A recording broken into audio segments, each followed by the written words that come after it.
amigas y bienvenidos a Collage Voces de la Noticia. Aquí Juan Pablo. Como nadie sabe perfectamente qué diablos está pasando en Siria, hoy les vamos a aclarar un poco más acerca del tema. Todo comenzó en 2011 cuando unos adolescentes comenzaron a grafitear en las paredes de su escuela protestas ante el gobierno de Bashar al-Assad. Él respondió violentamente, desatando una guerra civil en el país. En esta guerra civil, la violencia ha estado presente. La población está cercada, no tiene agua, no tiene luz, no tiene alimentos y se han usado armas biológicas como gas sarín. En este conflicto intervienen los diferentes grupos étnicos de Siria y el Estado Islámico. Este fue el panorama general del conflicto. Ahora vamos con nuestro amigo Ángel Sara.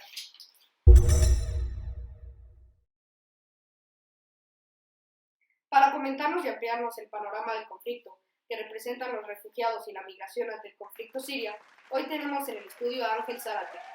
Ángel es el presidente del Consejo Directivo de Sinergia Filantrópica de México, licenciado en Administración por el ITAM, máster en Manejo de Organismos No Gubernamentales por Hochschule Osnabrück.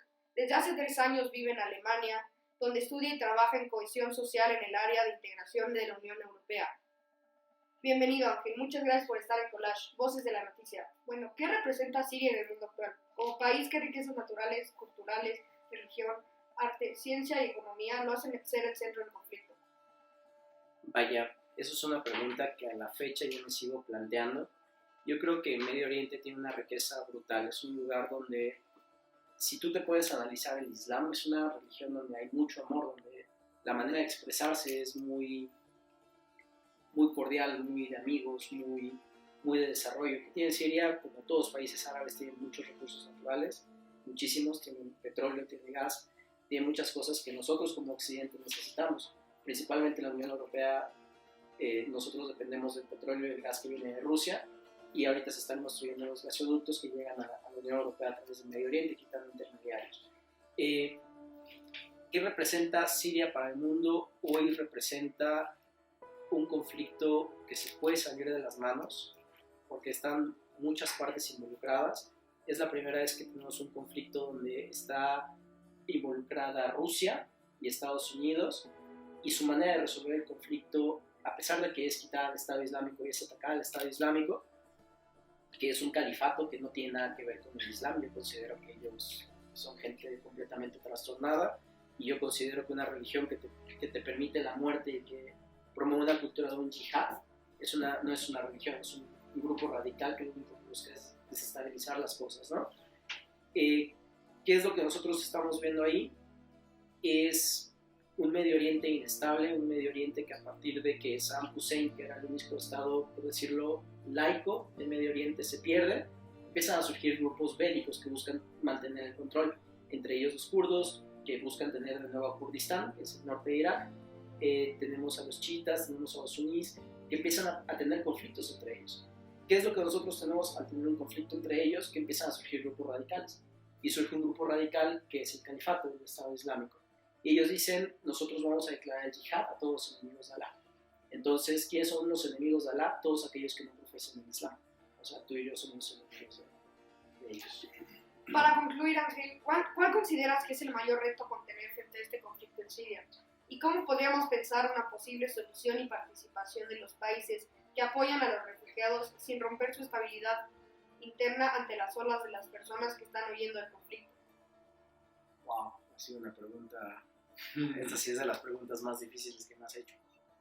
Vaya, la pregunta no es sencilla, dado que la manera de resolver el conflicto es distinta, visto desde distintos países. Estados Unidos tiene, y los aliados tienen una propuesta, algunos miembros de la OTAN tienen otra propuesta, Rusia tiene otra propuesta, Irán tiene otra propuesta.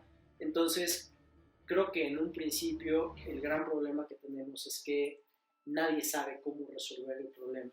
Es un problema tan grande, tan complejo, que resolverlo no solamente requiere diálogo entre los países, requiere saber qué vamos a hacer y cómo lo vamos a hacer y coordinarnos. No podemos resolver un conflicto en el cual los kurdos son necesarios como fuerza terrestre, porque nadie está dispuesto a mandar tropas para enfrentar al Estado Islámico, y los únicos que los están enfrentando son los kurdos. Pero Turquía, que pertenece a la OTAN, está bombardeando a los kurdos. No podemos resolver un conflicto donde Estados Unidos está armando a rebeldes moderados, que luego esos rebeldes moderados tienen al Estado Islámico. No podemos resolver un conflicto donde Rusia llega, bombardea, igual a quien sea, dice yo estoy con Bashar al-Assad y voy a bombardear a quien no sea Bashar al-Assad. Entonces todos tienen una manera de resolver un conflicto, todos tenemos la visión de acabar con el Estado Islámico, el problema es la manera en que lo estamos haciendo. No hay una manera que tú digas, todos vamos a seguir esto, todos vamos a hacer esto, y eso es lo que hace al conflicto tan escalable, tan grande, tan peligroso, y es un conflicto en el cual si llega a haber un choque entre potencias, podría ser delicado para la paz. Y me refiero a un choque de potencias, tristemente ya vimos un pequeño conflicto entre Turquía y Rusia, que pudo haber escalado, no escaló más después de que se derribó un avión, pero yo me preguntaría qué hubiera pasado si se encuentra un avión ruso con un avión de Estados Unidos y por algún error de comunicación uno derriba al otro. ¿Qué hubiera pasado? Entonces, un conflicto así requiere tener siempre líneas de diálogo abiertas y yo considero que como las potencias que están involucradas deben de tener una vía de solucionarlo, una vía en la que todos digamos, espérate, vamos a ponernos de acuerdo. Si queremos atacar al Estado Islámico, bueno, dejemos a Bashar al-Assad, por decir alguna opción, y ataquemos al Estado Islámico. Ya lo vencimos, ahora sí quitemos a Bashar al-Assad, que es lo que dice Rusia. Estados Unidos dice, no podemos atacar ISIS si sigue Bashar al-Assad en el poder. Entonces hay que quitar a Bashar al-Assad del poder, pero entonces ¿a quién pones en el poder?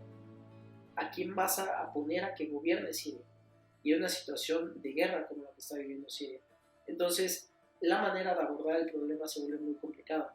La manera de resolver el problema se vuelve muy complicada. Y el problema es que ISIS lo seguimos bombardeando, ISIS lo seguimos atacando, pero también a ISIS le seguimos comprando productos, a ISIS le seguimos comprando petróleo.